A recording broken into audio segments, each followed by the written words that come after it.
Welcome back to Good Morning Boss. To Diane and Audrey. Meron tayong inalam ng mga outdoor activities dito sa may Lumban, Laguna. Wow! Inalam yan ni Direk Carby, dito lamang yan sa may Fridates.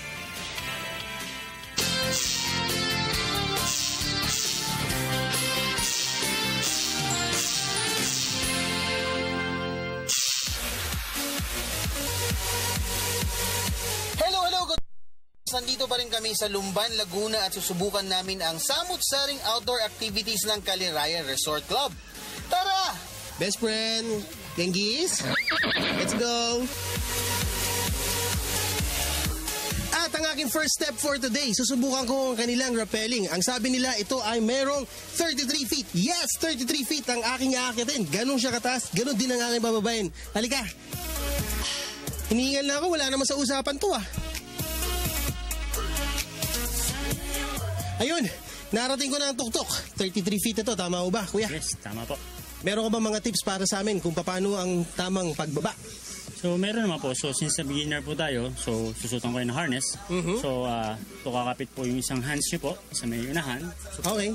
And then, yung isa po, nasa may waistline lang po. Nasa waistline. Pag binitawan kayo, hindi ba ako mahulog? Hindi naman po. Kaya po tayo meron po nakastambay doon na marshal or brakeman. So, pag once na nabitawan yun, automatic. So, and then, lock up na po kayo.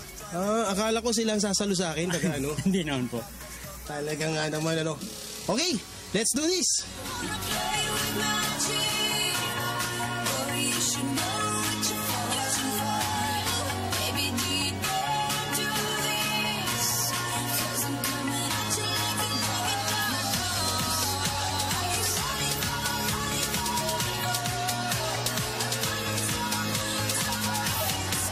Kung kanina sinubukan namin ang pag-rappel, ngayon naman susubukan namin kung paano naman umakyat dito sa 33 feet na to.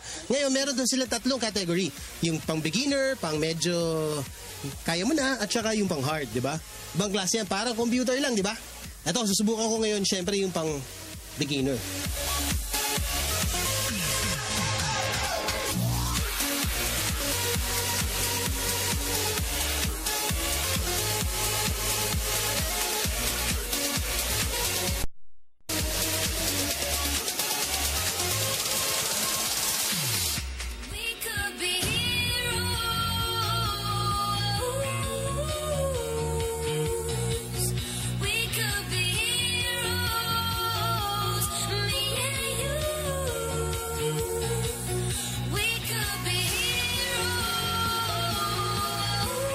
Kala ko, di na ako makakababa.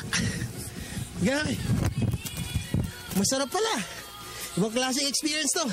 And ho, ho, yes! And yan, horseback riding naman po ang ating susubukan for today, di ba, no? For 300 pesos, makakagamit ka ng kabayo nila. And kung hindi ka naman marunong magpatakbo ng kabayo or sumakay, meron silang mga horseman na lalay sa'yo. Halika, samahan nyo kami. Mukhang masaya ito.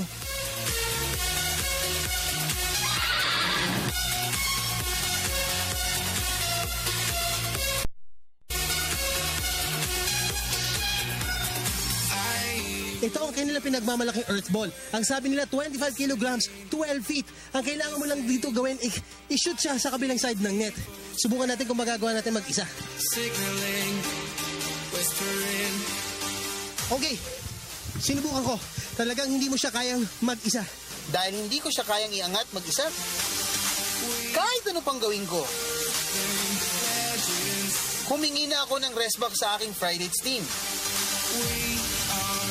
Sa pagkakataong yun, naka 1-0. Meaning, 1 ang Team Caliraya at 0 ang Team Fridays. Susubukan namin makascore pa ng isa.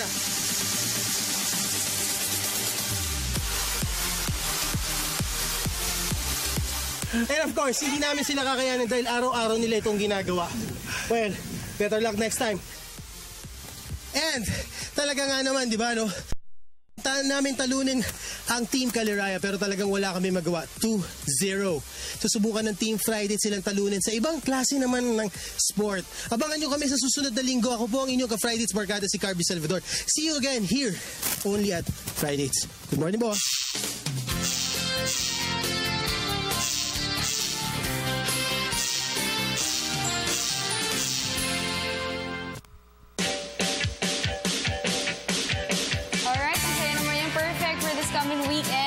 sa mga wala pang pupuntahan dyan sa Laguna.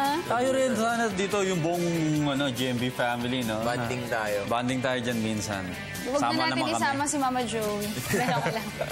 Dami natin pinag-usapan ngayong araw. Okay, just to wrap up today's episode, syempre napag-usapan natin yung patungkol sa deworming. Deworming, nililinaw po ng DOH na talaga pong epekto ng gamot na kanilang ipinamamahagi sa mga estudyante. Yung gano'n, Baka kasi matagal na naibigay. Tama. At saka dapat may kung mag-almusal muna or may laman ng sikmura bago ito. Napaka-importante po nito. Yung mga magulang po, wag po kayo matakot. Yan po ay gamot na mula sa Department of Health at may mga effect talaga na medyo may hilo ang bata. Pero ito po yung importante. Talagang dapat maalis yung mga bulate sa tiyan ng mga bata. Ako naman, buwan ng wika starting tomorrow. Kaya as much as possible, gamitin natin straight Filipino buong buwan. At ito yung sinabi sa atin kanina, hindi dapat Tagalog ang gagamitin natin. Filipino dapat para mas all-encompassing sa buong Pilipinas. Alright, at syempre nakapanayam natin kaninang talagang napakagaling na Talentada. yes, na painter si Alpha Larasca na ngayon ay ginagawa ang kanyang obra. Ayan. Si Okay, Tita yan. Bessie, Tita ang Bessie ating yan. executive producer. Ang galing. Galing, So, no? alam niyo ba, 15 years na siya nagpipaint at kilala na rin yung mga obra niya internationally, globally. At hindi lamang yan, si Alpha, alam niyo ba, yung mga, na-publish na sa mga books, yung kanyang May artworks. exhibits din siya. Yes, may mga exhibits din siya. Yun nga, tina-target nila to go international. Wow. Talagang maipagmamalaki ka namin, Miss Alpha Laracas. Alright, yan po, nagtatapos ang isang oras natin pagsasama na punong-puno ng balitaan at impormasyon. Magsama-sama po tayo muli sa Lunes. Same time, same channel. Maraming salamat. Happy weekend! Ako po si Dayan Medina. Happy viewing, RJ. Gawing makabuluhan ang inyong araw, ako po si Audrey Goriseta. Maraming salamat mga boss. Ako naman si Jules Liang. At syempre, binabati natin si Nico. Happy birthday, Nico! Happy birthday!